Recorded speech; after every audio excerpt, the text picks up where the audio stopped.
NCP ছাড়ার কারণ জানালেন তাসনিম জারা। আসন্ন ত্রয়োদশ জাতীয় সংসদে স্বতন্ত্র প্রার্থী হিসেবে অংশগ্রহণ করবেন ডাক্তার তাসনিম জারা। সাবেক এই এনসিপি নেত্রীর দল থেকে পদত্যাগের বিষয়ে ব্যাপক আলোচনা শুরু হয়।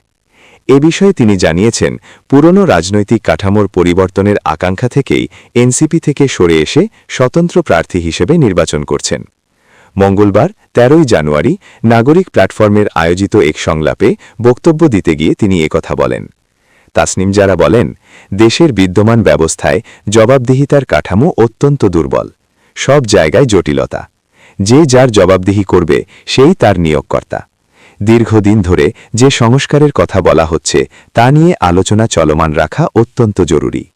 একই সঙ্গে যারা ক্ষমতায় থাকবে তাদের জবাবদিহিতাও নিশ্চিত করতে হবে। জনগণ পরিবর্তন চায় উল্লেখ করে তিনি বলেন, তারা পুরনো রাজনৈতিক বন্দোবস্ত আর গ্রহণ করতে প্রস্তুত নয়। এই পরিবর্তনের আকাঙ্ক্ষা থেকেই আমি আমার দল থেকে সরে এসে স্বতন্ত্র প্রার্থী হিসেবে নির্বাচনে অংশ নেওয়ার সিদ্ধান্ত নিয়েছি।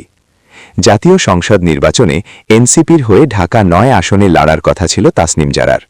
পরবর্তী সময়ে তিনি জানান, এনসিপি থেকে নয়, আসন্ন সংসদ নির্বাচনে স্বতন্ত্র প্রার্থী হিসেবে ঢাকা ৯ থেকে অংশগ্রহণ করবেন তিনি।